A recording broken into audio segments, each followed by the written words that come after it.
I'm enjoying getting better at the tracks. She's good. And, well, it's going to be super interesting, as I keep saying, that they're replacing the tyres on this next season.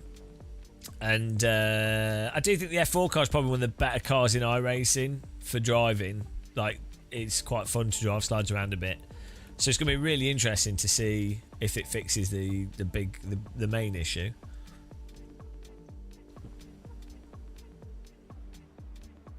Oh, mega fog race.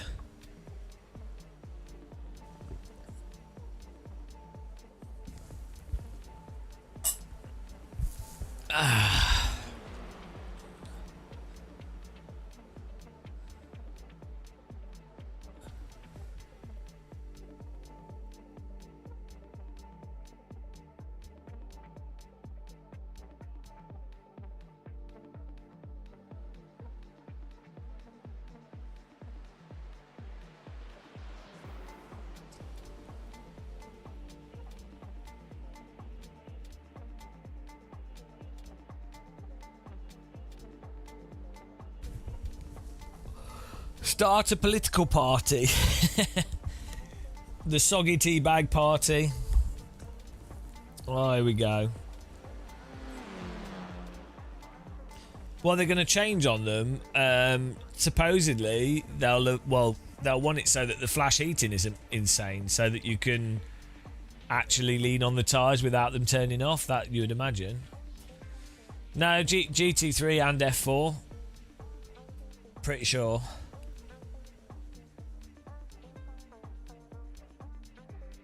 TUV.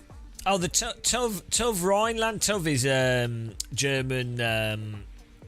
The TUV. Come on, my German knowledge here. I'm getting pretty. I'm basically in German. Most people don't know what a TUV is outside of Germany. The fact that I do is really depressing.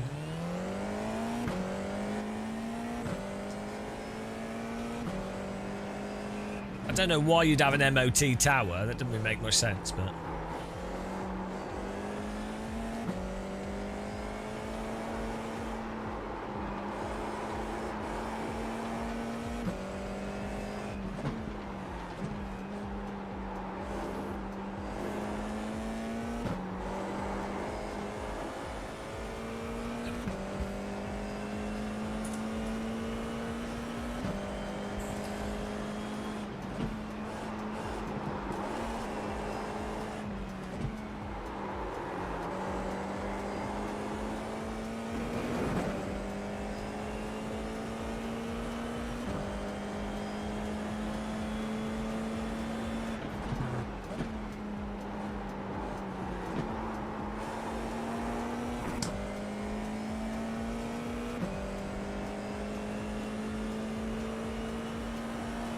Was that the sun through the cloud, or was that like a meteor? That was very weird.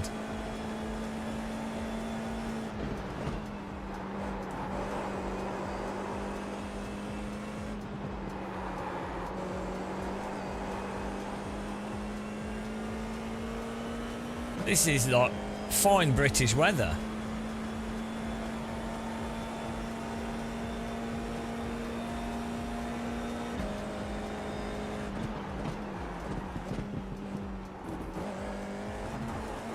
I know it's the sun. Green flag, green flag. Okay, here comes your first time lap. Yeah, I don't... yeah, we'll see. We'll see. We'll see.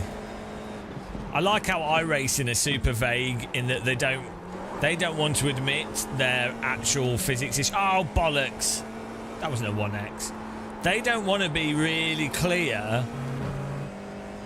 So iRacing won't directly themselves publicly say, oh yeah, the time model's bollocksed in this specific way and it's actually massively detrimental to the realism of the simulator. So what they have to do, is worm around it. It's really funny.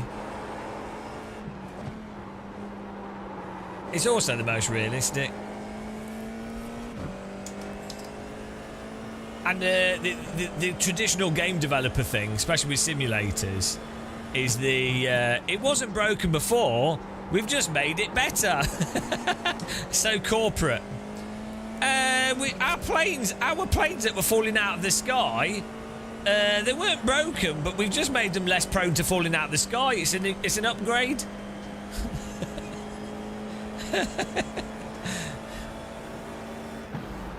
Yeah, the car that we released that has the propensity to break down at an exact interval of time due to us messing up the mechanics. It wasn't broken before. We've just improved its reliability. It's all an improvement, guys. It's not an admission. It's an improvement. Never admit your fault, because you never made any faults. It's the corporate way, corporate speak, public relation 101. One more lap. Here at Game of Muscle Videos, we haven't stopped complaining. We merely complain less. What an improvement. Oh, that'll never happen, let's be honest.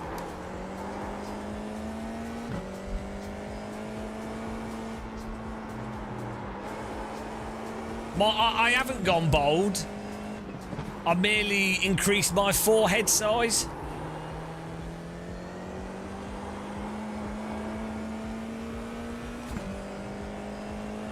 People go, oh, where's your hair gone? Wrong. How much your forehead has grown. Bigger forehead, bigger brain.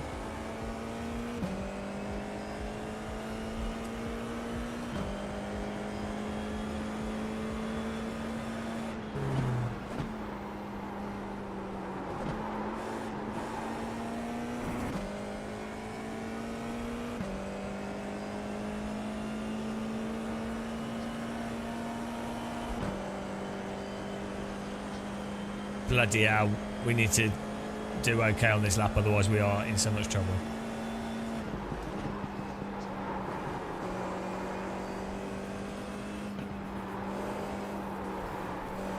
Oh dear God, this is a terrible lap. Why do I do this to myself?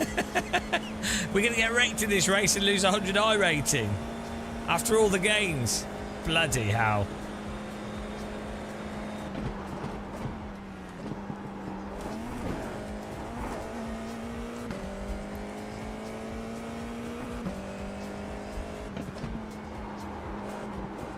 Whoa! That was close. Almost drove into the wall. Bloody hell, that was terrible lap. It's like, what is wrong with me? Oh, all right, Jesus there's ticket flag. Christ. Why am I so dumb? Dum dum dum dum dum dum dum.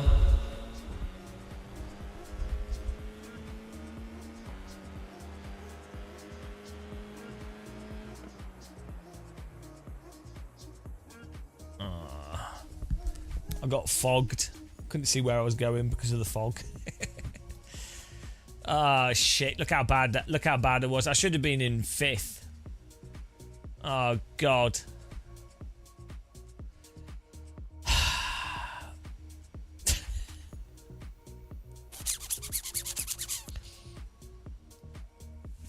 Well, let's make the most of it. By the way, guys, check out our Patreon if you want to support us directly, or you want to follow us for free.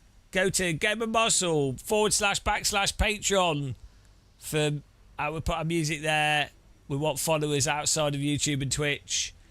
It's a great place to be. We'll upload more stuff there. You know, it's beautiful. Check it out. Yeah, this is not going to work. This is going to be a disaster. But that's fine.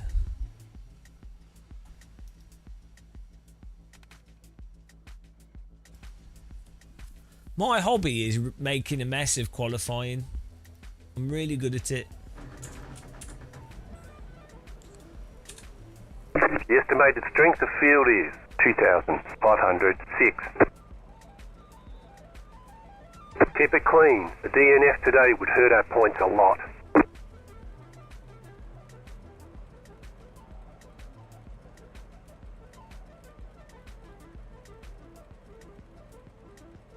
Half the field is on the grid.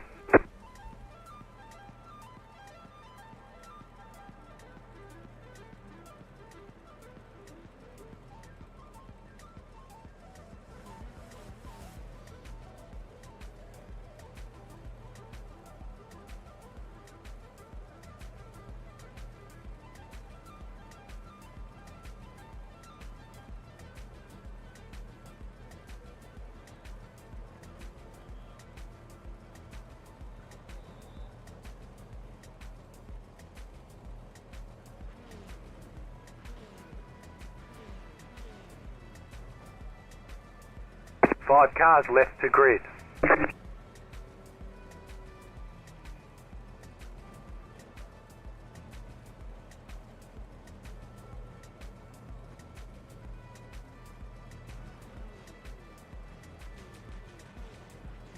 Oh. We'll see. We shall see. Okay, let's go. I mean, the Super Formula at Spa was good, but if the track's wet, which it is occasionally, is really boring. We did a race earlier, and it was absurd. Trundling around the old track.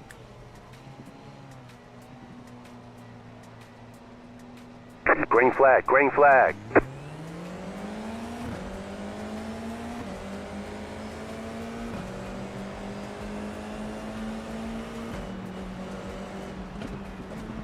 Car on your left. There's an incident ahead. Stay on the right. Go left. Clear. Oh, you fucking kidding? Car on your left. You're on the right. 3 wide. Car on your left. 2 how wide. How did they manage to left hit side, me? 2 wide. You've got wheel damage. Oh, Clear on the left. fuck You've got some off. damage. Let's get that fixed. Fuck Left off. side. I There's got an incident rear-ended. behind. I avoided You've got a slow car on the right. fucking Still there. God. Go left. I avoided all of it. And my car's Stay on the right. totally drivable. iRacing, bag of shit sim, fucking hell. Stay on the right. I did nothing wrong and my Clear on car's the left. fine. My car is fine. Fuck this simulator, fucking stupid sim. The car's fine. Maybe you are superior, you have a superior talent, but you The car probably is have a totally damaged car. fine. It's fine. In the game, so not only do you get bullshitted, we just got. It's such a load of horse shit. We survived I avoid the carnage. Ironically, his car's in front. My car is fine. And we're meatballed. Because this is programmed so badly. It's insane. The game design is effed. The car's fine. The car is actually fine. Who the fuck tests this game? Look, we're competitive. Why? Yeah, good job, Pete. Good job. Why is this meatballed? The car's fine. iRacing, your game is fucking terrible. Fucking hell. It's so bad. The design is just terrible. Why meatball the car when it's mint condition? It's honestly, like seriously, what is this? If you're not being wrecked by other people, all the tyre models, some complete bullshit game design Slow thing car gets ahead. you. Slow car ahead. Car stopped ahead. Go left. Honestly, this is on a level of ridiculousness that's insane. Right side. Keep to the left. Clear. Every time I lose rating in this game, it's Car right. from some bullshit. It's not from me. Keep to the left. It's from absolute Clear. bullshit. Every time.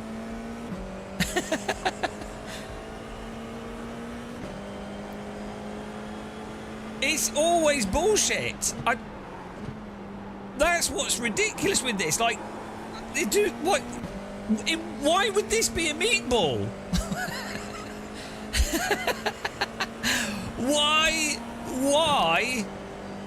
Why, if the car is competitive?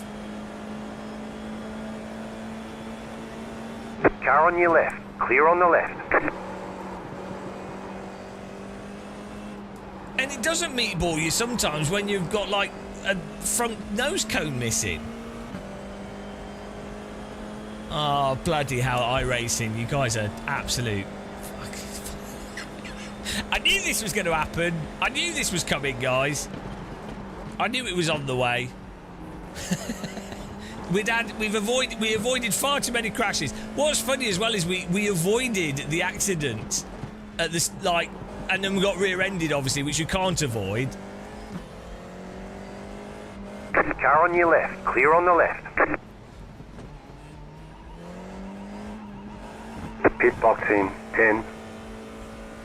Holy shit, this game. 5. Honestly, this is what makes 3, this challenge so 2, hard.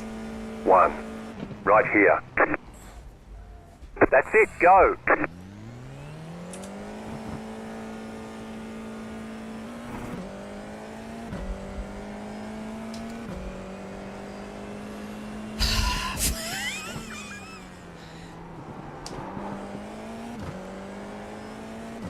Yeah, you have to pit within 3 laps, otherwise you get DQ. I mean, really. Also, all the guys crashing at the front, and then... Oh, Jesus Christ.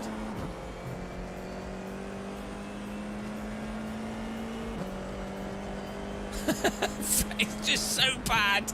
It's such a ridiculous game that is marketed with a straight face. It is what it is, guys. I've chosen to play it. To be fair, this ridiculousness is what makes this entertaining. You know, in fairness, this is what is hilarious about this. But honestly, it's actually spectacularly insane. Fall down. Well, come on. If you just spent 7 hours getting 100 iRating, avoiding so many crashes, only for there to be a crash in front of you that you skillfully avoid and then get rear-ended, only for you to have to pit because of the game. Oh, that's a meatball. No, it doesn't matter. Paolo, it doesn't matter what you... This 2, just set the fastest lap. Today we've actually... 6.1. You got a slow car on the left. You got a slow car on the left. Funnily enough, today the drivers have actually been all right in this. We haven't had any bandits. It's been good driving in terms of people not wrecking us. I mean, people who... The thing is, I expect, you know, people make mistakes, people crash. That's fine. You know, some accidents happen. That's fine. I don't have a problem with that. The only time we have an issue is when there's people intentionally wrecking, which is a big problem in this. But we haven't had any of that today. The actual other drivers have been really good today. We've actually had good close driving, to be honest. I mean, you know, I've been complaining because people have done stuff that's not strategically useful, but nothing, you know, just basic skill stuff. That's different to wrecking.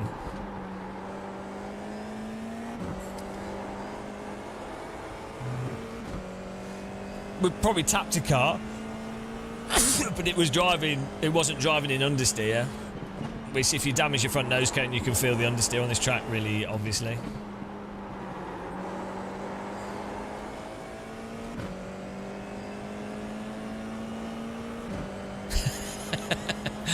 Yeah, I think some people watching the stream as well, they forget that we do 7 hours of races, so it's slightly more frustrating when you do 7 hours of something only to lose all progress due to some bullshit game design. This is worse than Dark Souls. I can't think of a harder... I can't think of a more ridiculous thing. It's like Battletoads, basically. But that's what makes it fun to do the challenge, because it's so brutal. Fun. Well, I mean, fun is you know... yeah, we were still in 10th place though, even with our bad quali. I think we were still like in 10th. And we still avoided the bulk of the accident. What on earth are you doing, mate? Car on your left. Clear. Oh well, it looks like we might only lose 60, which isn't too bad. Just set your 75. fastest lap of the It's session. pretty bad. No, but that's not 110. Still, we're still up today, so it could be worse. This is how I rationalise it to myself. I've got cramp in my foot. Ow! Ow! I can't drive with cramp. Oh my god! Now my body's torturing. Ow! Mario, you are I lagging. can't push my throttle. There we go. Don't bloody hell! I had a banana earlier. You got a slow car on the right. It's not. This race could only get worse if we start adding physical pain to it. Cramp in the arch of my foot. It's mental.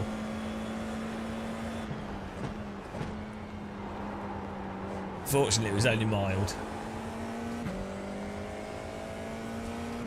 I had a banana earlier.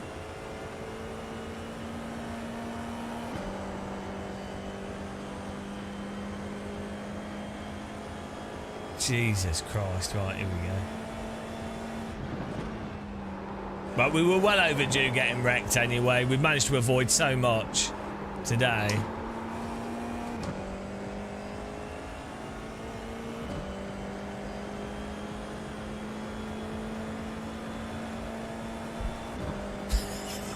iRacing.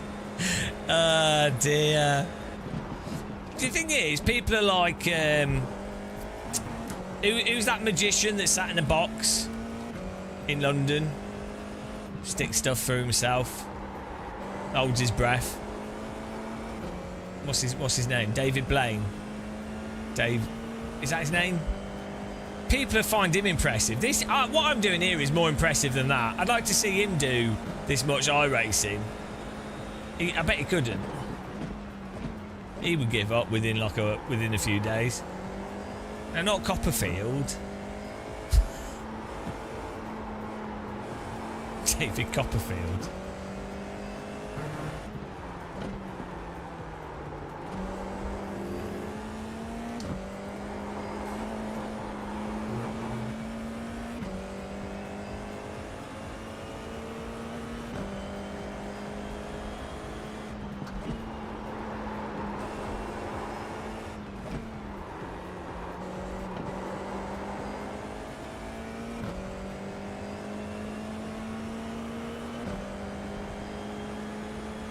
Yeah, well, give him iRacing and start talking. I can tell you, guarantee it.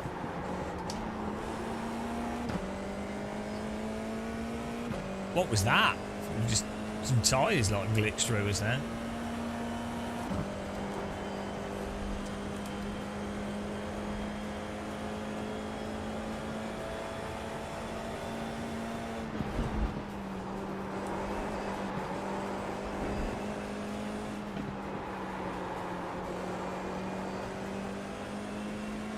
The car in P1 just set the fastest lap. 57.704.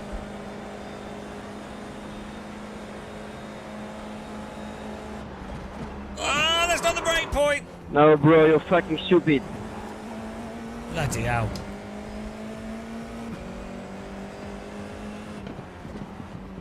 Left side. Still there. Clear on the left. Car on your left. Still there, hold your line. Stay on the right. Clear on the left.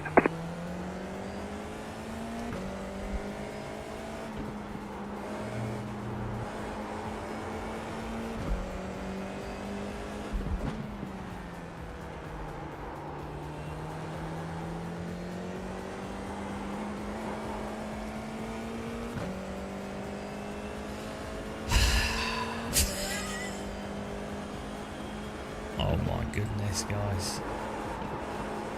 The replay of this is going to be ridiculous. I mean, it is entirely my fault for not qualifying higher, you know. At the end of the day, unless I qualify in the top 4, that's it. My fault. That's it, no battle. Oh! Can't be on doing wheelies. You've got about 5 laps of fuel.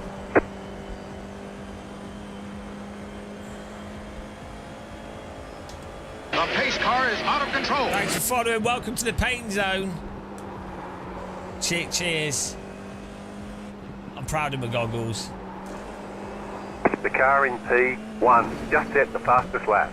57.689.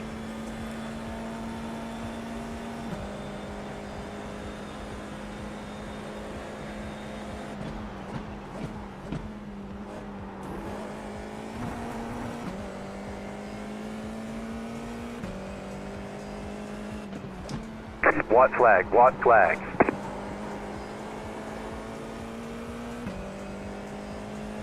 Yes, there's a blue... Hang on, does that mean we gained another place? New fastest lap for you.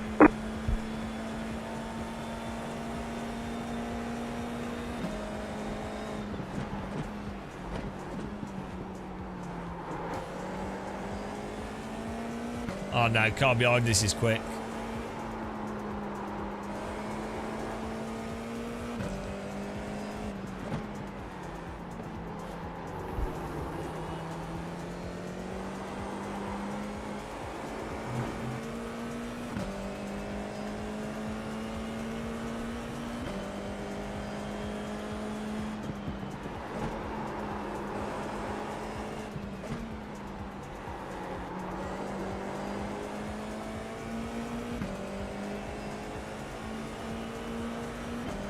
Yes!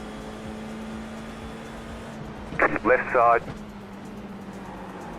Keep to the right. Oh. Clear on the left. Sorry, I didn't mean to run you off the track there, sorry. That was weird.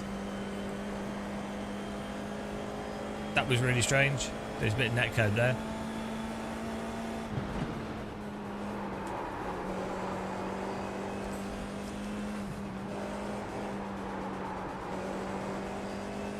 Oh, this guy's got no wing.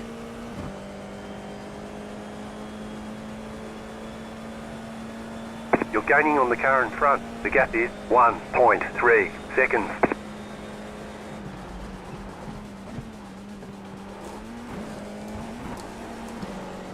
Left side.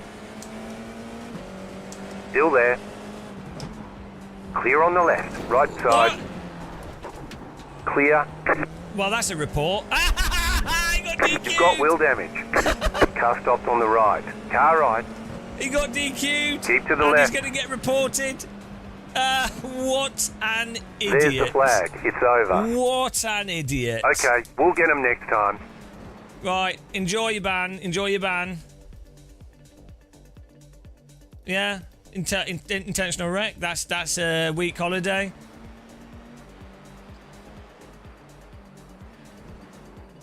Enjoy it. Enjoy it, mate. Yeah, and he's DQ'd. Martin. 4,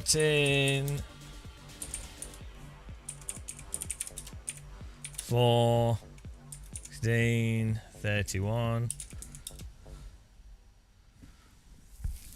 Oh, no, it's at 6.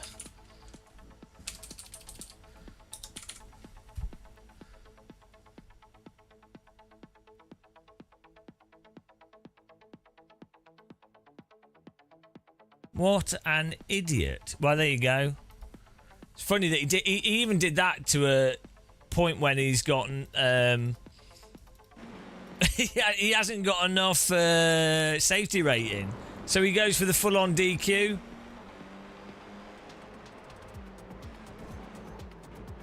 But like, if you're going to do that, why do it so that you get banned? Are you an idiot? Like, what's... Minus 74 iRating. Good job. C class. And he'll probably get banned for a week for that.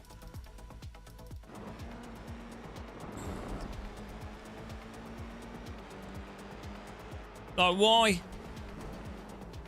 I said sorry for accident. Like, we, on the exit of this corner, he was passing around the outside.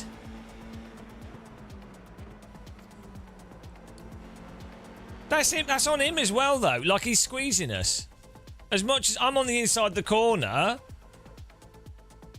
he's turning in. Like, okay, we've got a bit of understeer there, but it's not mental. Like, he's the one that's passing us here. So, you know, and it's around the outside, so the person overtaken has to complete the overtake safely. So it's not really crazy that my car might contact his, and we just get stuck with netcode, which is why I apologise to him. It's obviously not intentional. The wheels just get stuck. Don't even affect him that much. Yeah, so it's like, you can't be like, I say sorry, you can't be butthurt over that to the point where you then go full tilt and go for a full-on intentional wreck. Like,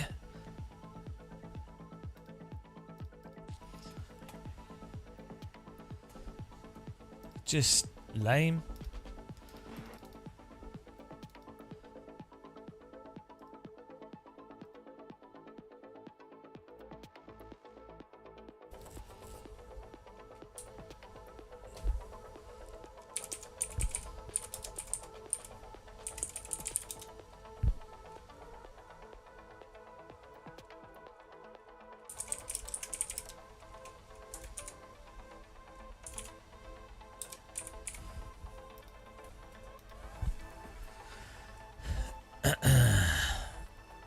Right, let's see what happened at the start of this race.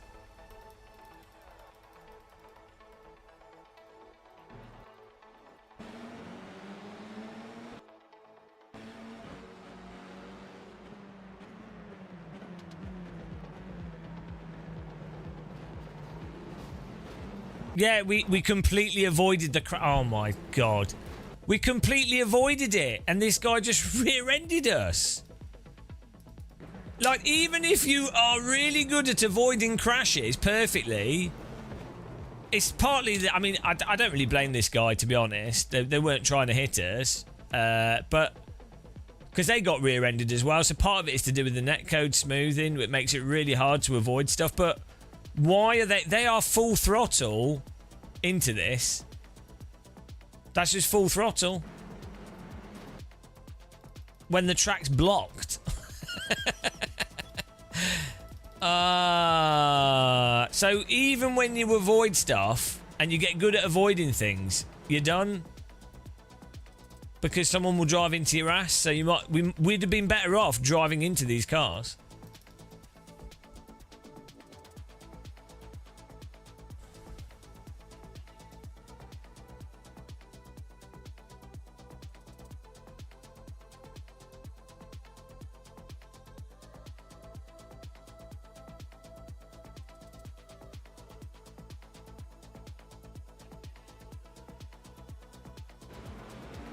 Yeah, our car's fine though as well.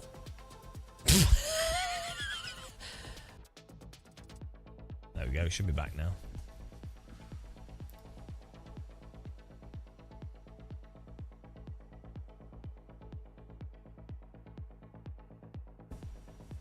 There we go. Yeah, I mean there's not much you can do, is there really? That's just part of what it is.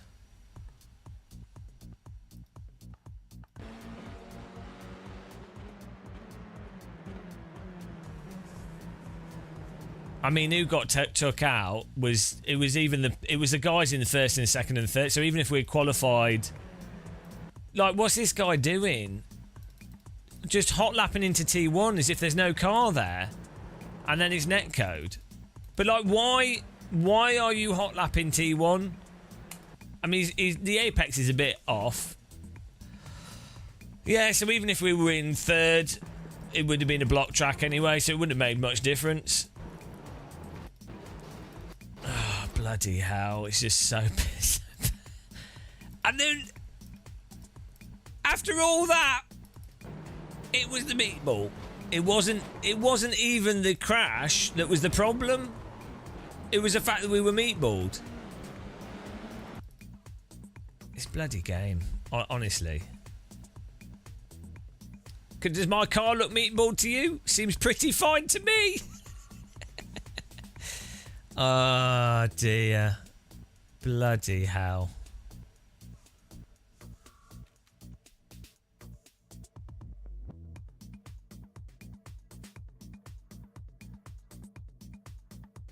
Yeah, well, it's a little bit bent, but it's fine.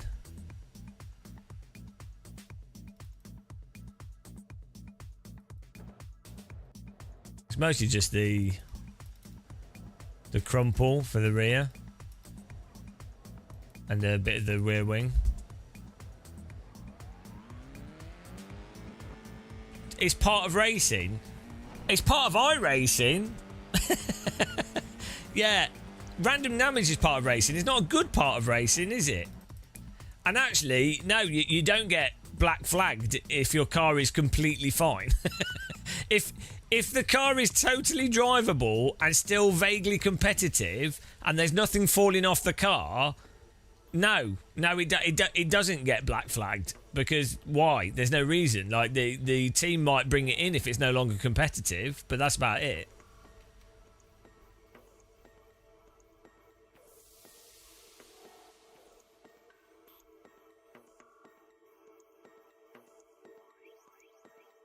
Right, I'm looking for this other guy's going to get banned for outright unquestionable intentional wrecking.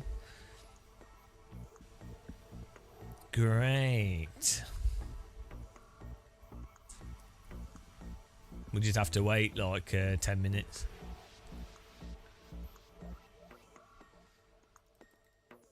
What an absolute penis. We got up 2 more places then, and then when they wrecked us, we then couldn't have taken. I should have seen them coming though. I should have avoided them.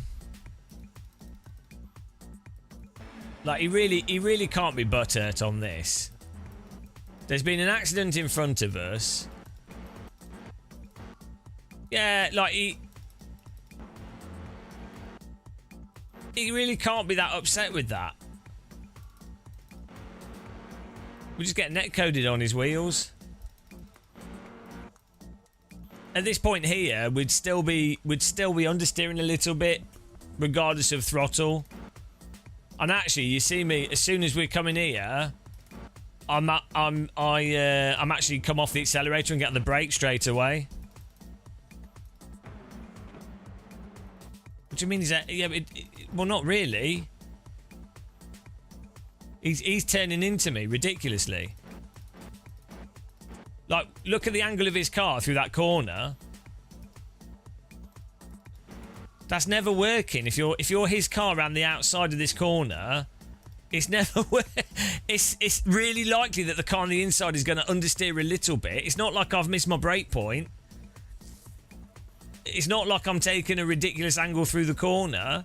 If anything, he missed the brake point, then broke hard, and then turned into us. Yeah, look at the angle of my car here. That's fine. And then we get a tiny bit of... but the understeer we get is mostly because of this tangle, which is obviously what's going to happen if you take... Like, where's my car fitting here? This is entirely from him. So... Also, you're not overtaking round the outside of this corner in this situation. There's no way on iRacing, with the way these corners and tyres work with this car is never leaving. Even if this car brakes or slows down even more, this car's still exiting the corner slower because their tyres are getting warmer, so they're going to understeer. They would end up understeering more, and they would end up behind this vehicle regardless. So... yeah, it doesn't make any sense. I keep in mind that I do, as soon as I see he's like closing in, because I can see him in my mirror, I actually come off the throttle 100% here and start applying brake. So it's not like this is with me trying to avoid him. I am trying my best to avoid him, but then we're tangled on the wheels, and nothing really happens to him. Okay, he's gone wide there. That's an absolute non-incident. So then you go. So then you do this, right? Yeah, that makes sense. To then get a DQ, to then entirely lose.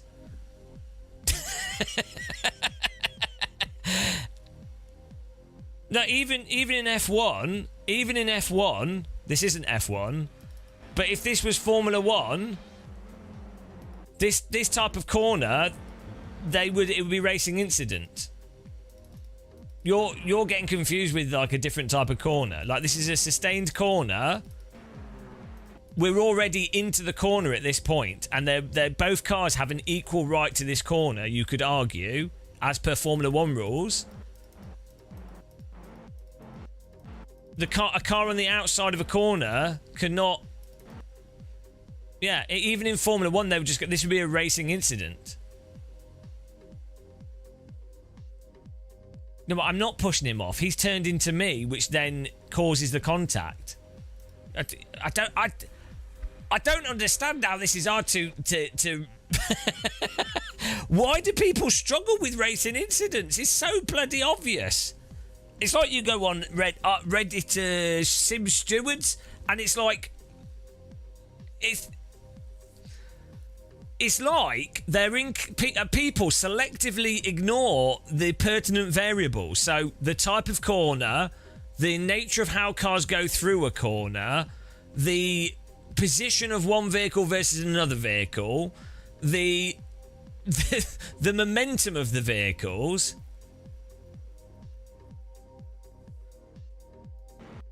Look at his car here. He can turn in super tight there because he's on the brake more. So he's the one causing the overlap, not me. I mean, okay, my car's understeering a tiny bit, but I can't there's no reason for the car on the inside to be like, oh yes, the car on the outside is suddenly going to brake harder and close the normal line through the corner.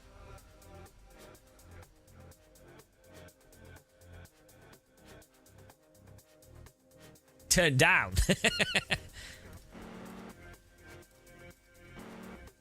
Oh, the wings from the car in front. Oh, Thomas, are you active?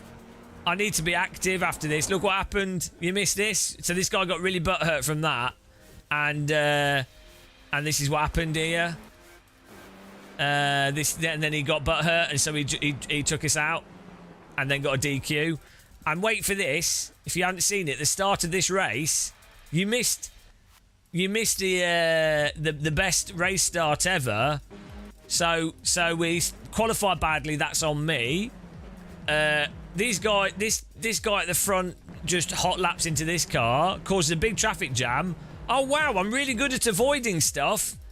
Wow, I've really learned how to avoid just about everything in this game that's within my control. But actually, it doesn't matter because you'll get arsed by the car behind you. Oh well, fortunately, despite getting arsed by the car behind us, fortunately my car's not that badly damaged, so we can continue racing. Oh no, we can't because we've got a meatball, so we have to pit even though the car's fine. Even though the car is fine, we're overtaking people. We're overtaking people, but we have to pit.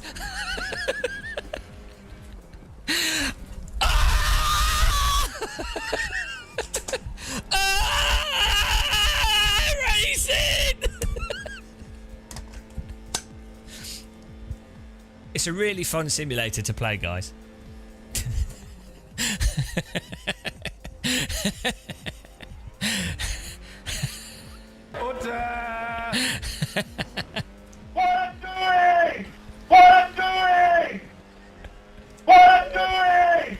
iRacing is the most advanced and comprehensive racing simulation software in the world. It's also the most realistic. Yeah, it's really funny actually that not only do they have random damage that's really brutal, netcode that's brutal. Someone at iRacing headquarters was like, I think we need another feature in here to make it even more randomly punishing.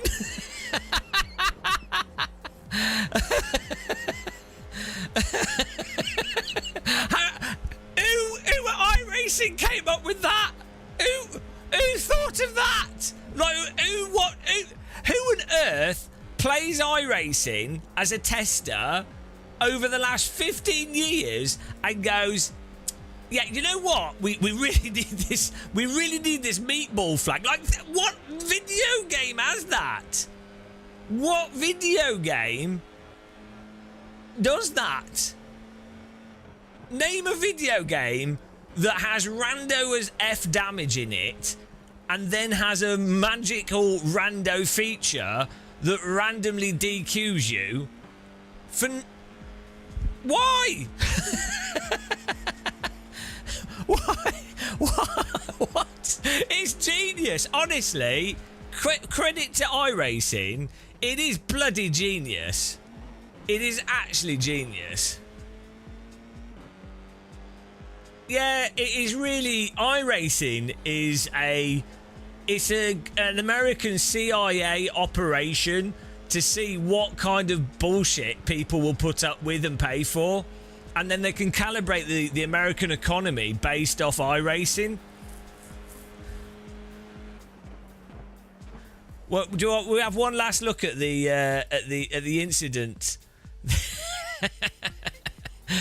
I think we're still up on iRating today, though. Despite that, I thought it was only 67, and we managed to finish despite someone deciding to wreck us, and we get to report them. And they're pretty sure they'll get a week bank because that was absolutely 100% intentional wrecking. So they'll get a holiday from that. Right, here we go. Oh, it's been good fun out today, honestly. Like, we've had a good rant about the tyre model, which is tradition, and right, here we go. Also, let's look at it from my cockpit as well. Let's look at it in real time.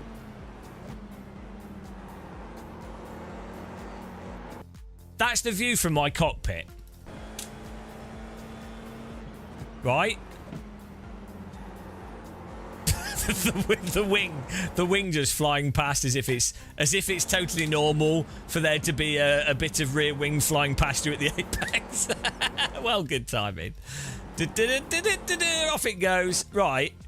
If this was real life, the driver probably would have moved out to avoid the wing hitting them in the face, right? Right, that's the view from my cockpit. Here's the view from his cockpit. He's the one doing the overtake. Yeah, this is on him. Like, even from his view, it's mental. You wouldn't turn in like this on a car that's in front of you. Why would you keep turning in? At this point here, you would turn out of it. Right? You'd be like, oh, there's a car there. I'm overtaking, so I know there's a car there. Also, he doesn't have the camber of the road either.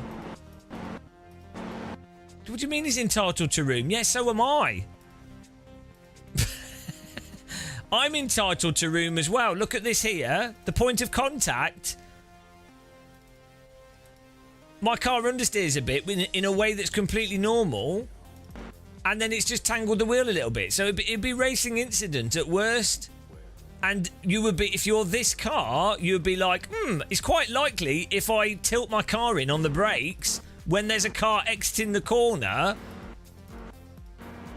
that this will happen. No, he's... Right, Craig, you can't ignore the context of the corner. Like, you're either trolling, I don't know. You can't ignore... You can't apply a single rule to every single type of corner. Also, if you're going to say someone needs room, both cars need room. Look at his radius on the corner. Look at him tightening his radius here. Ignore my car. He is tightening the radius as much as I'm understeering. So at worst...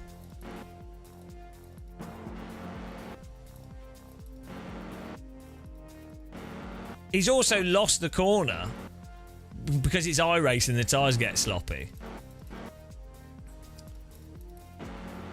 So, tumbleweed. That's just a feature. Actually, it's pretty cool. The damage stuff is really cool. I don't know why the rear wings are so bouncy in iRacing though. Let's have a look at the accident in front.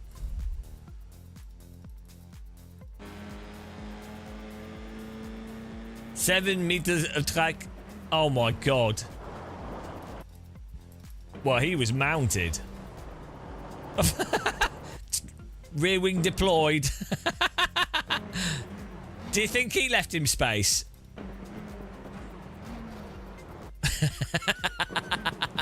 Do you think he left him space? Did he leave enough space? It's hard to tell. It's like when a dog sees another dog it likes.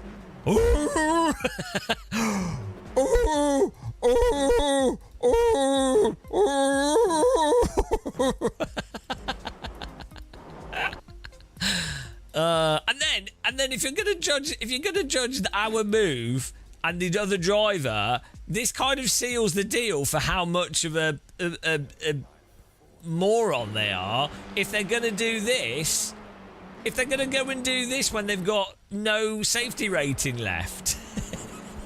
You just wouldn't do that to get a DQ. Like, why? You can't. You're so tilted that you're gonna DQ yourself. And you didn't even take me out. If you're gonna do this to get a, if you're gonna do this, potentially getting a ban, and also you're gonna lose yourself. Why not wreck the car? Like, why half-arse it? Completely plough the car. It doesn't. He's shit at wrecking. He's bad at wrecking as well. He didn't even damage my car. I mean, what is this?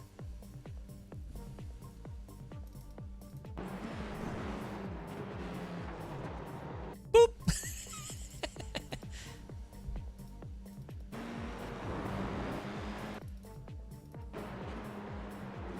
Oh dear.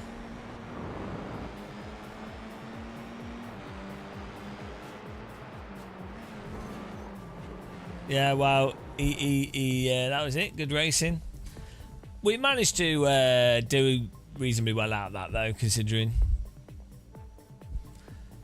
Can we report him yet? We've got to wait 5 minutes.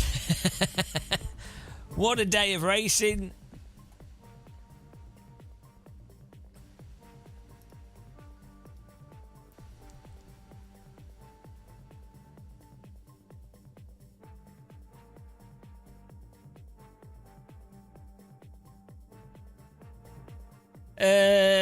M1TD, I mean, yeah, I mean, we did, the thing is, we did Super Formula, and it was even worse.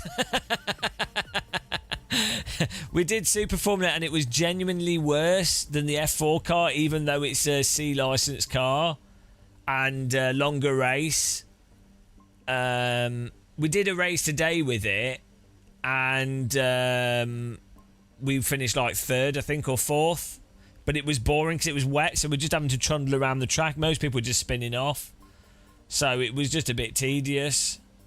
Yeah, it's all down to the track. It's just down to your lap pace and track is all that matters in iRacing, so you can avoid people. Yeah, the F3's not too bad, and it's on a good track. I'm tempted, because I'm pretty quick in the F3 car. Let's look at the pace here. Formula C, yeah, there's not many people signing up to it. But yeah, I'm pretty good at this. Well, let's see what the lap times are. But the strength of field's probably too low. Oh no, it's not too bad, actually. Yeah, maybe we can do some of this, but it's only 10 people. Oh, it's 2 splits, that's alright.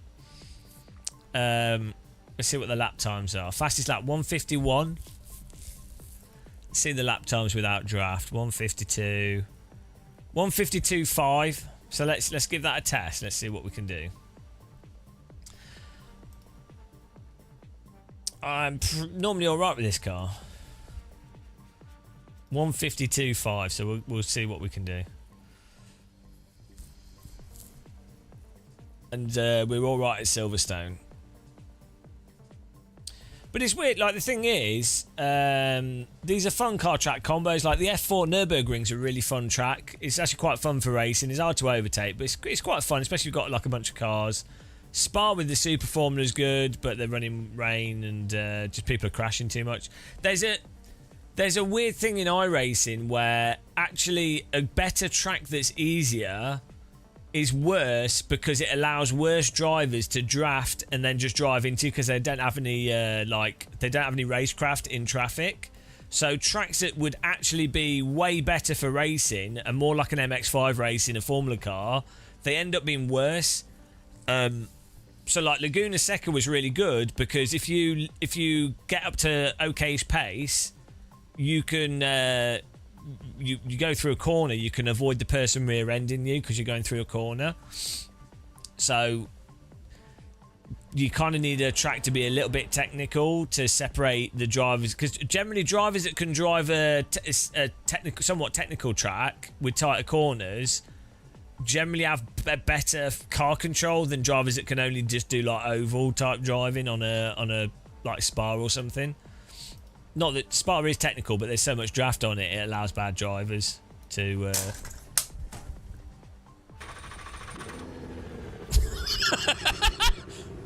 Okay.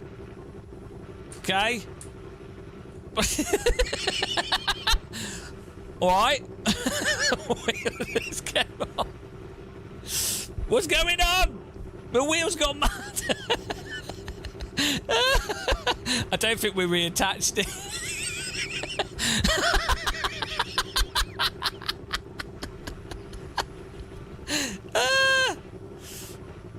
Oh, that's so stupid. It's because we've got the force feedback on here.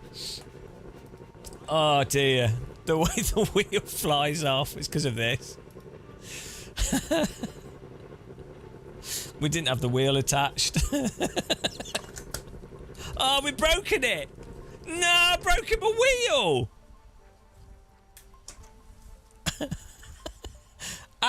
What's going on? Oh, what happened there? Oh, there we go. No, we're back. That's a good clip. The way look at the wheel. Just watch the wheel fly off in the corner when it starts going.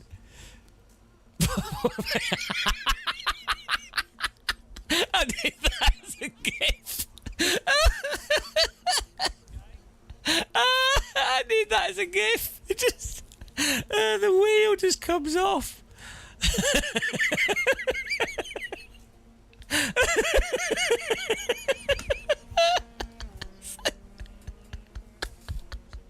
Oh, it's so good.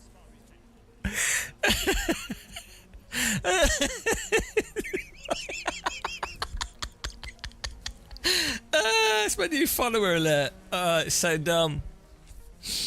Right, there we go. Let's do some practice. Christ. This is so dumb. Right. I was genuinely really confused.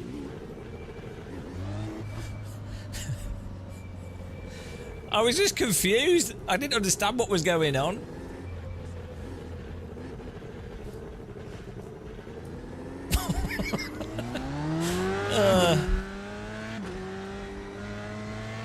Yeah, it wasn't attached properly. Oh dear, what is going on today, guys? Christ almighty.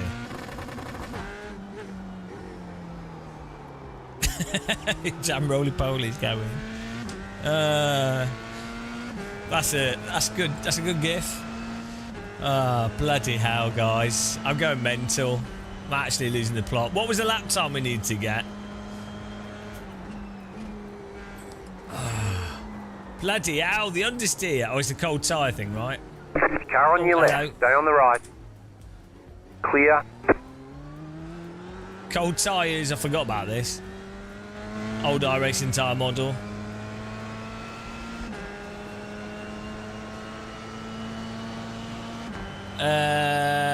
No, we'd already lost. It probably cost us like 30 iRating.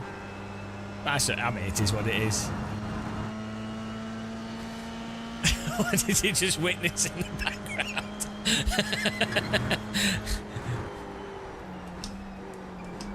I tell you what's funny. These older cars with Marvin's force feedback actually have more force feedback detail. 52.5, okay.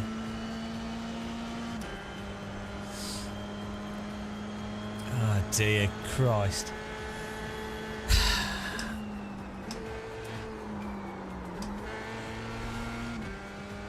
Yeah, this is Silverstone's a really nice track for these types of cars. Rubbish spectator track. Oh my goodness. Really bad spectator track, but good. I'd do a track day here. So much runoff. You just want to not hit the sausages.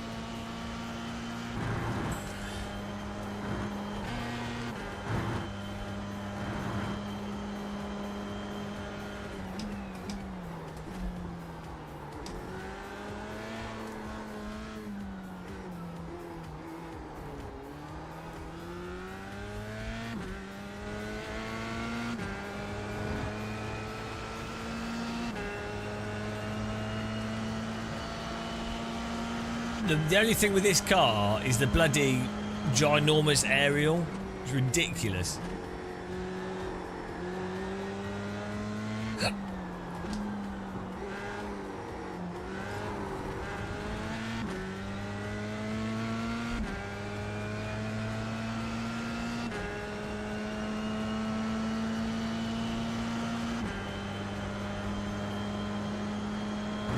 Yeah, those flats are like...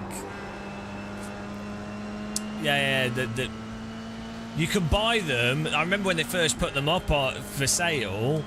You could buy them, but you're not allowed to live in them during F1 weekend. It's like, hang on.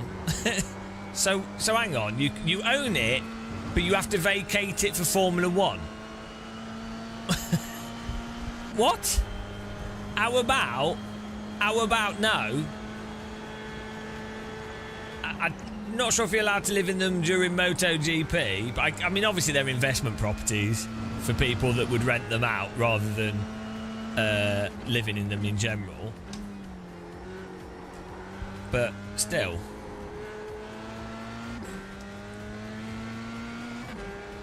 No, it's not. It's to do with just the land is owned by Silverstone, and then I guess they realise that they can make so much money out of that weekend relative to anything else that the house price would be ridiculous. Or there could be some like random regulation around it. Maybe it's not technically a dwelling that you can live in permanently.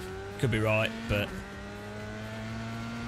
I mean, if you own those houses at the Brands Hatch on the before the last corner, there's just it's in a normal housing estate, and their fence. The back of their fence is Brands Hatch. They just get free tickets.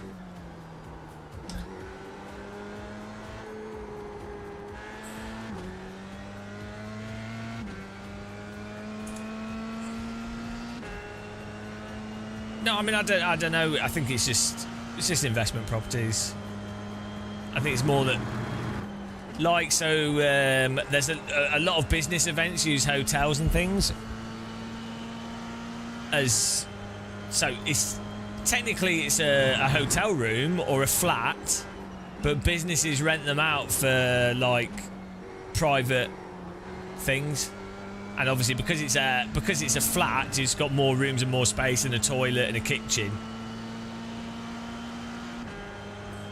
Which a lot of people don't realise. So at hotels, there's often normal like hotel rooms in a hotel, right?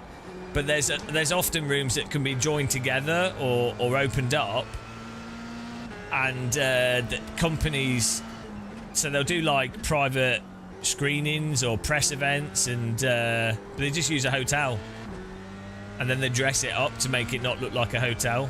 It's really weird, but they'll do it if you've got like famous people there and for like security and stuff. This is how the segregated society works. Because you wouldn't want them in a public area, you can't secure that. But a hotel you can secure quite easily.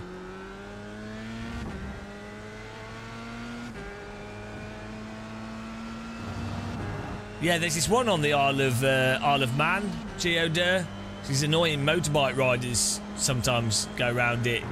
Well annoying. Close all the roads down.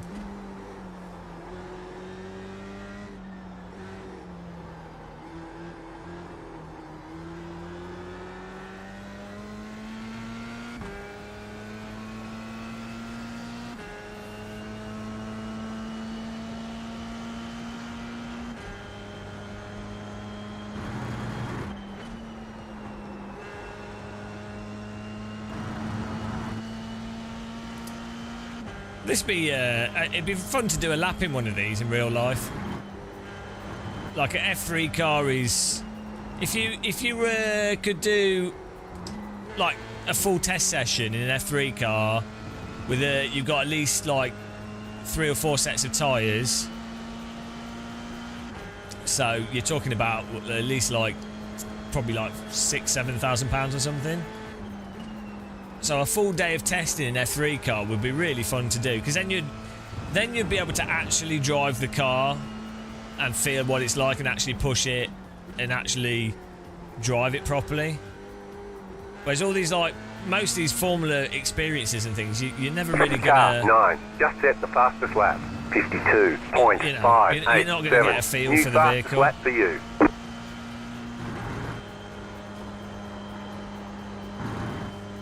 And that's why it's better for a lot of track day stuff. If someone's not particularly confident in stuff, they'd be so much better doing it in a slower car but actually pushing,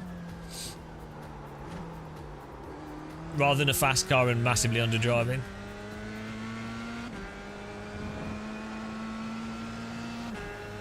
You'd get off. Yeah, I think I could manage 2 laps in this. Yeah. Yeah, you need to. I would want to go to the gym for 6 months beforehand, and also do. There's a whole bunch of neck exercises you can do. Like a lot of go-karters do it. Like you put weights on your neck on the bed, and you just do that for like 3 months. Yeah, I mean, I wouldn't want to do it with my current fitness.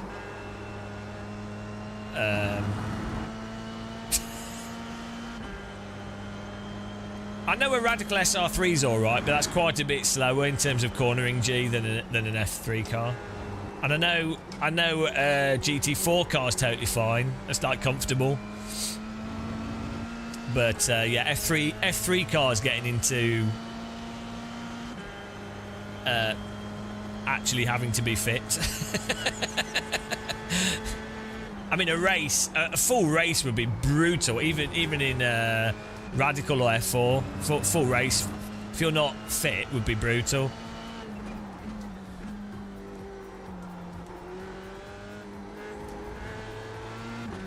The fatter you are, the more G-forces suck.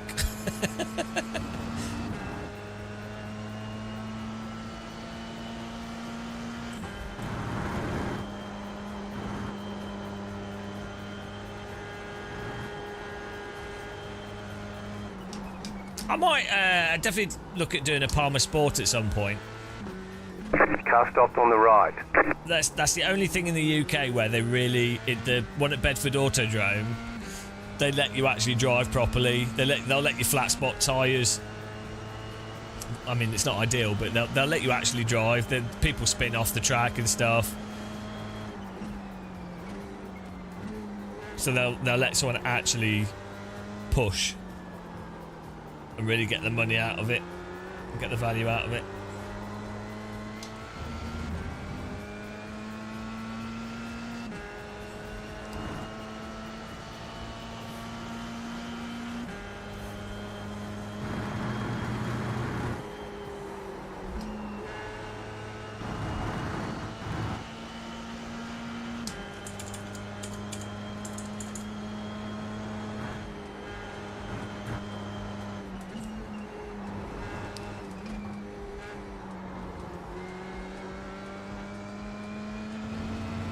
This car's it's a lot slidier than the Super Formula.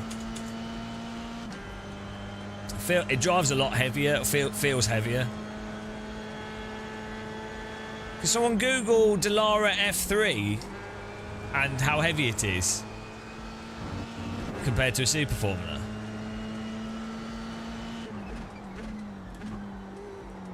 I think this is like 2007 F3. That was your fastest lap of the session. Oh. Still lighter than a Radical SR3. What about the Super Formula light?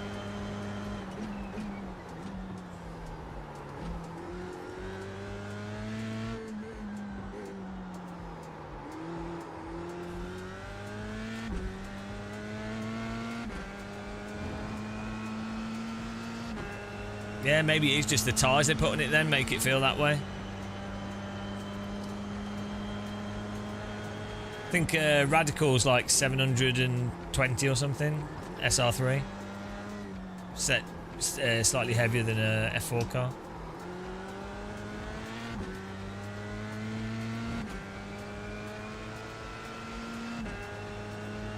Including driver. So take off 200. That is like 600. So let's say your average driver is probably what, like 70 kilograms, 60 kilograms. It's pretty crazy how light a race car is. I mean, I guess it is just a go-kart, but 690. So it's heavier or lighter than a Super Formula Light.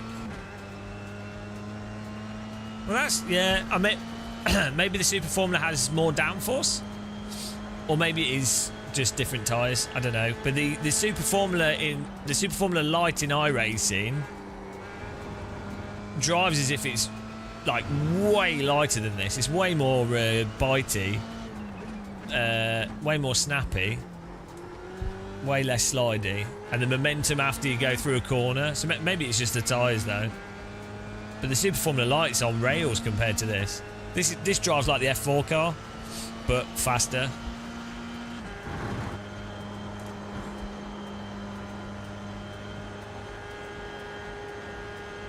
Well, yeah, the reason why I'm bringing it up is because the Super Formula Light is basically a Japanese F3 car.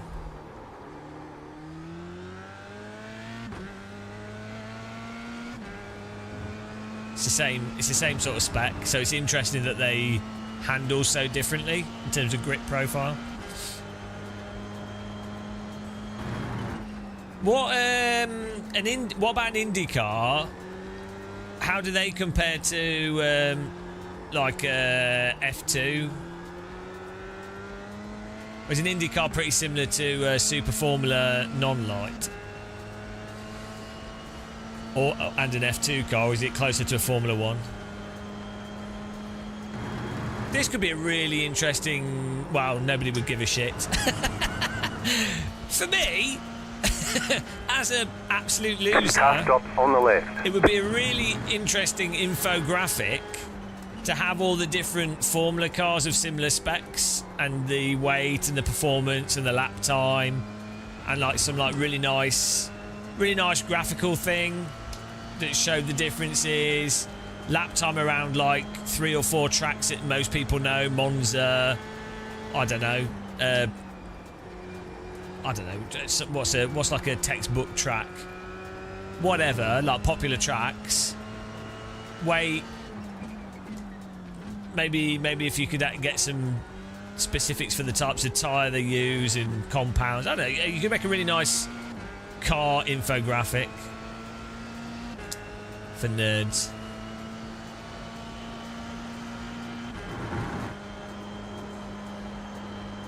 Only me would be interested in it. Totally not worth doing. We can use AI to generate it.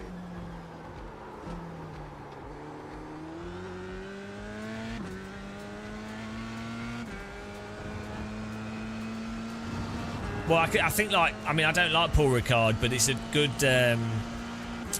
sort of ballpark track that, because it's used for testing. But you maybe you want like an older track because you have more comparison.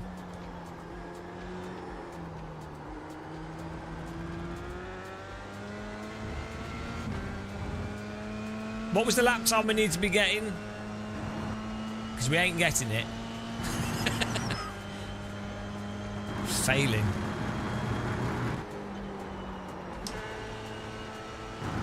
try and actually... I've got a reasonable feel for this. This is quite nice to drive, to be honest. With Marvin's force feedback, you get a reasonable amount of feel.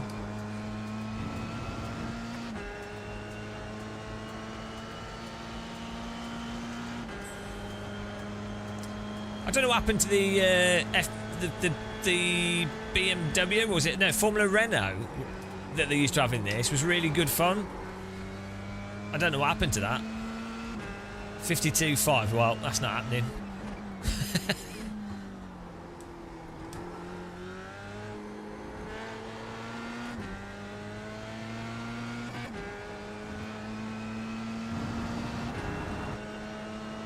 Yeah, I want an I don't want a video, I want a nice poster.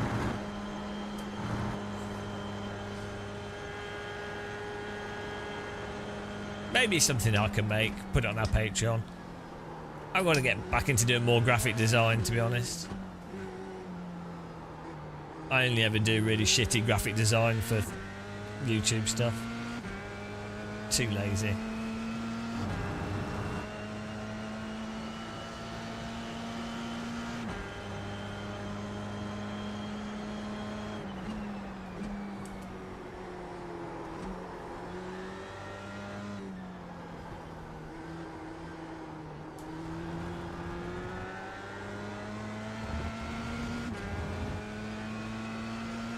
This is it's a really good car track combo. This at Mugello would be good.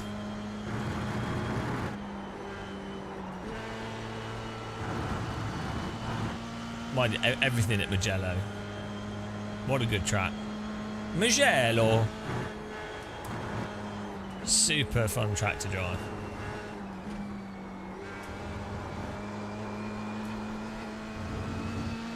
Always same tracks. Big up from not a bloody Brummie. What a wait! Welcome to the channel. Oh, how are you doing? Oh. That was for Birmingham viewers, they can understand that. That's how they talk.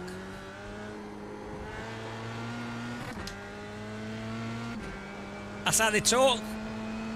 Their lungs are damaged from the pollution. New fastest lap for you.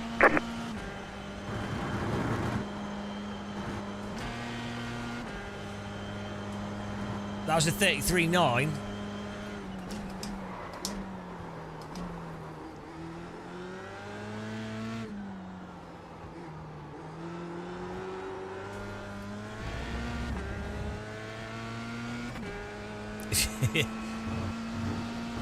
Turned Welsh. We've just done 10 laps, bloody hell. Yeah, I know it's embarrassing, but I do like Silverstone. I used to hate it, but I actually do like it as a track now. I'm sorry, guys. I mean, it's not Alton Park, it's not Brands Hatch, but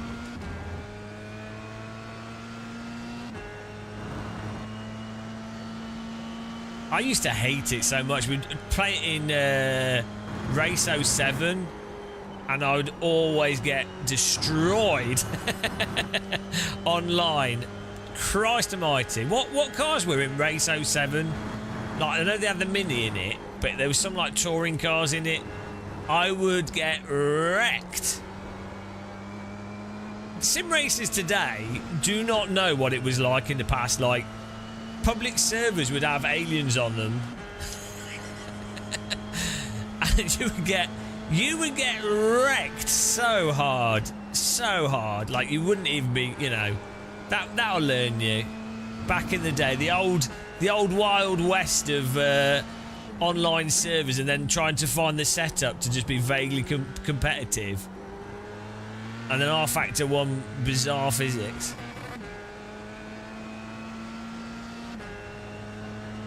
Yeah, probably cheaters as well. But yeah, Bros McGann Trophy for R-Factor 1. That was the pinnacle of sim racing for a long time. Why on earth we don't have McGann Trophy in Sims now because it's one of the best. It's basically a radical in a full. It's like an SR3 in a full-size car. Such a mental vehicle. That's something I'd love to drive, one of them, because that was like one of my gaming. You know, there's cars in games that you sort of end up being your car for video games. So like the MX-5 in Need for Speed Underground, the Megane Trophy, Subaru Impreza, Ford Focus, Colin McRae Rally. So it'd be really fun. That would be a good video, actually. That'd be a good Jimmy Broadbent video to go through the best video game cars in real life. You drive them in whatever video game it is, Colin McRae Rally, and then you do the real car as a series of videos, and then you could leverage the popularity of Need for Speed, you know, whatever.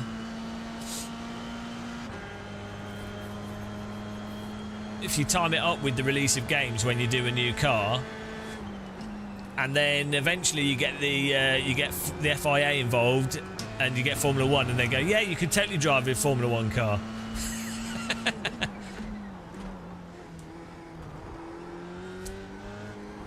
Jimmy has the pool, or Steve does. Guys from Veloce, if you're watching, pay me for the idea. It's a completely original idea that you never thought of, and no one would have thought of, obviously.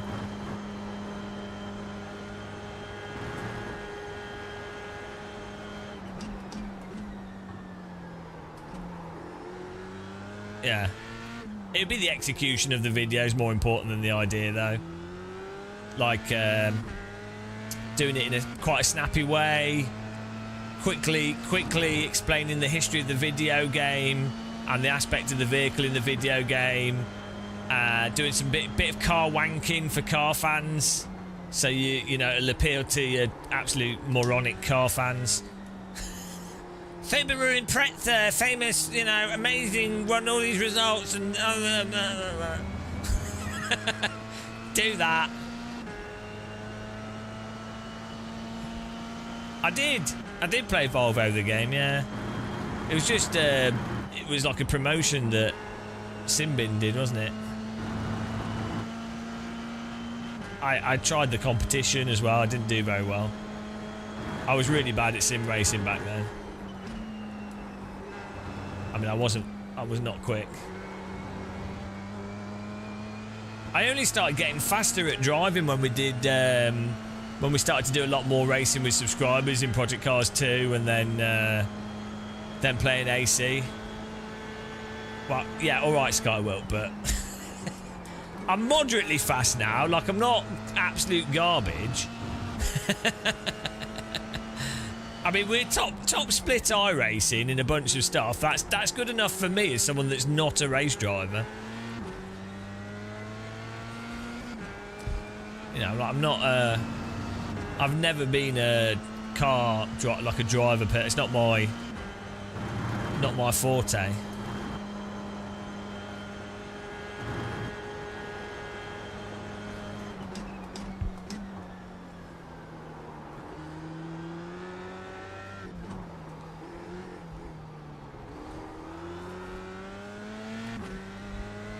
When did it drop off to the current level?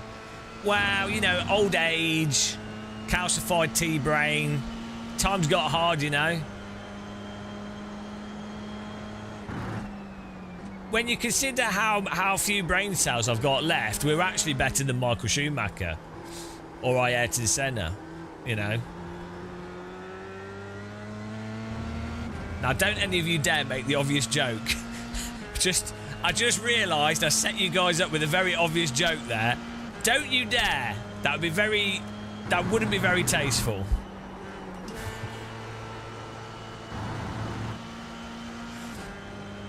Yeah, streaming does a lot.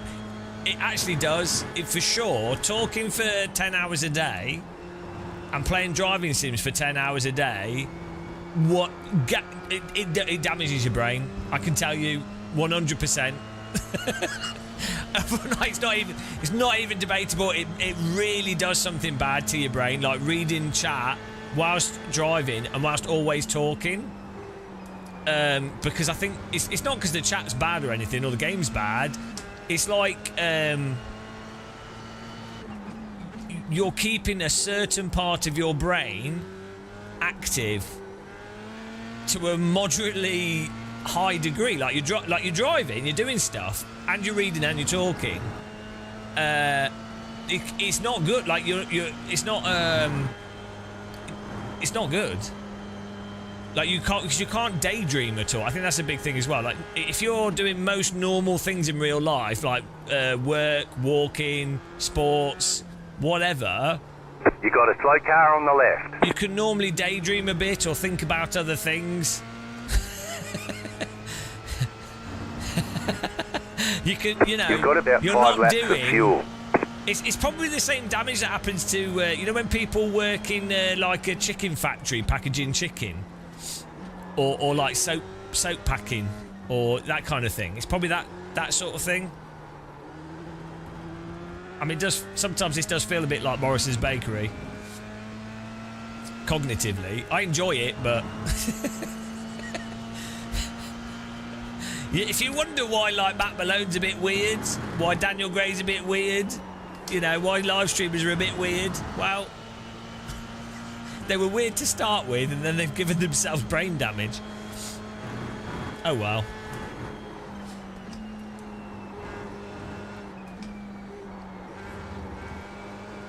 I seem to be stuck at this this pace. This car's actually reasonably consistent to drive, though. Rocky Bot, yeah, no, I like them, but I can't eat them. There's a preservative.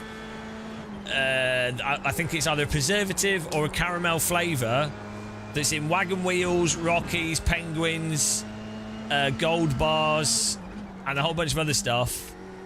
If I eat it, I get really bad stomach pain, so I try to avoid it.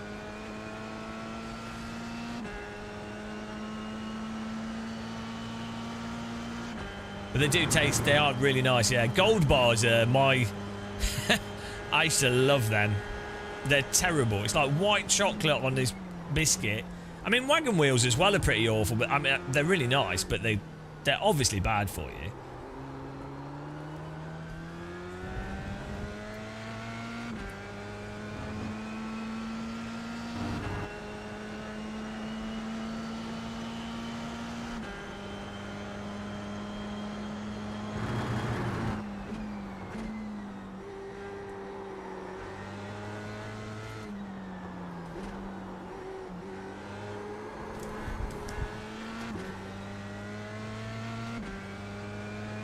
Oh, yeah, no, they're nice. They've got too much sugar in them, though, haven't they? Bakewell tarts are well good. With a cup of tea, Bakewell tarts are absolutely amazing.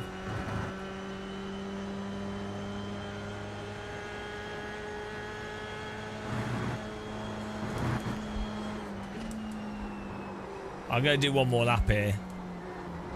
I think we can get a... What do we need? A 32.5. So we're about a second off pace here. This is pleasant. Maybe we will do this. The racing in this car is normally a little bit less worse than the more pokey vehicles because it's quite slidey. First lap's always carnage because of the cold tyres, but... The force feedback feels quite nice with this, with Marvin's force feedback app. It actually feels nice to drive. I mean, it feels like iRacing, but it's nice and smooth, and there's nice range to it. A billion times better than ACC and Evo. Yeah, you can actually feel the tyres when they've got grip and a bit of slip. Nice.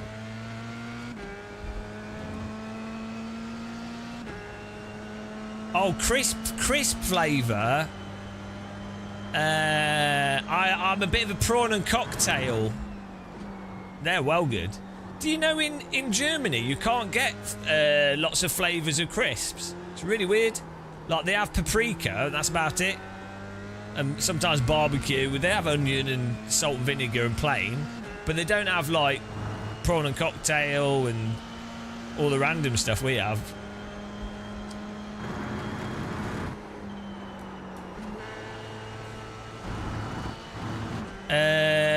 We have Walkers in the UK. I don't know if Walkers is Lay's. Walkers is, we have KP, which is British. Walkers is British as well, I think. Britain is invented crisps.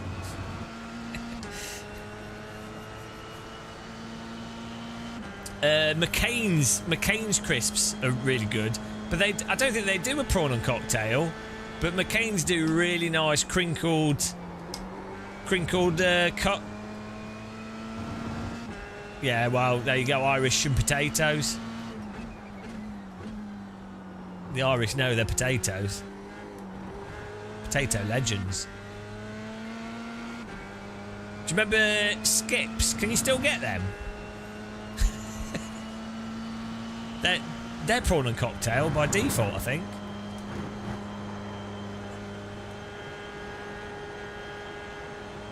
I don't think you can get Skips anymore, can you? I used to love them.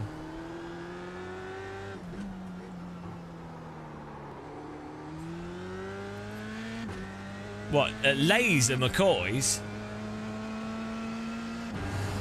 But yeah, McCoy's crinkle cut crisp with beer. So good. That's, you've got about 2 laps of fuel left. That's the pub experience, that sort of alcohol carpet smell. Cold, it's cold outside.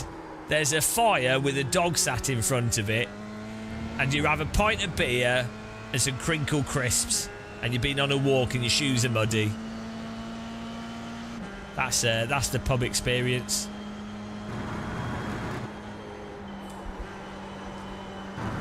Ah, bugger. I'm going to run out of fuel next lap.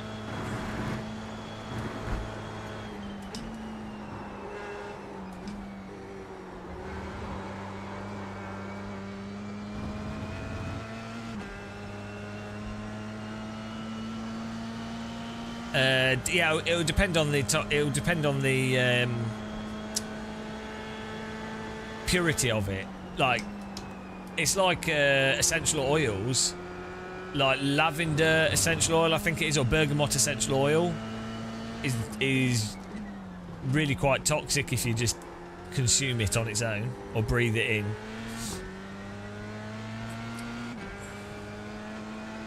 It's the same with salt and vinegar. If you just breathe it in, it'll like mess you up. Your fastest lap of the session.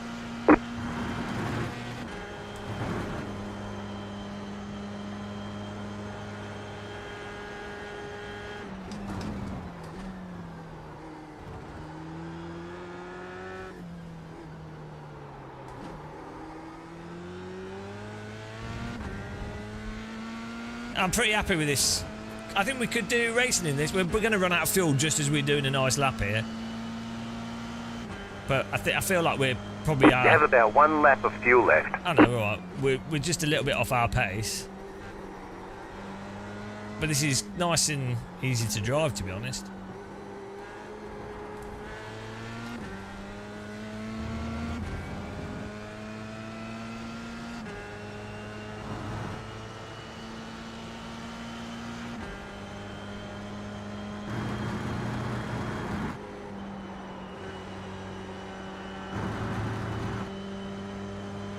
Yeah, and anything that's processed to that degree is normally pretty bad for you.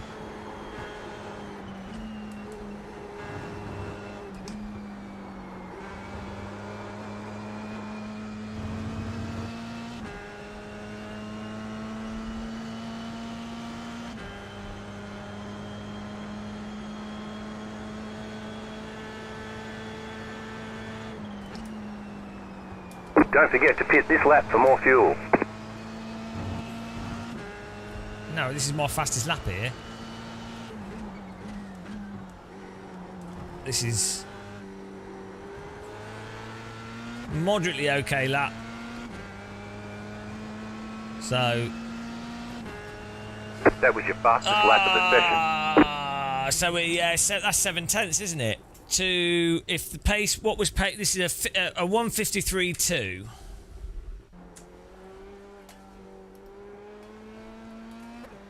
$52.5. So we're 7/10 off. So that's basically we're at our pace. So, but with more practice, we can get into 53 flat. So that puts us in the top sort of cars. That's fine. Yeah, and yeah. So we didn't nail a lap there. Our trail braking wasn't spot on. Our lines were. We could easily do another 10. So we could easily get 52. Should we try and do it now? Or I might have a break actually. Maybe we'll do it tomorrow. We've already been streaming for like 8 hours. I'm wrecked. So we might try doing this tomorrow.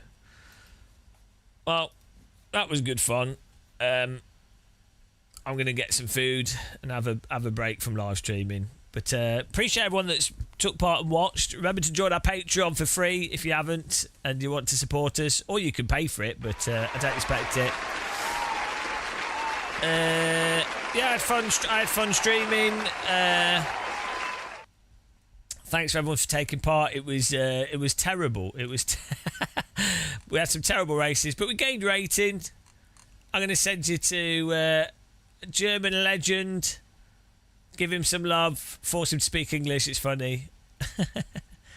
Thank you, everyone. Have a good night.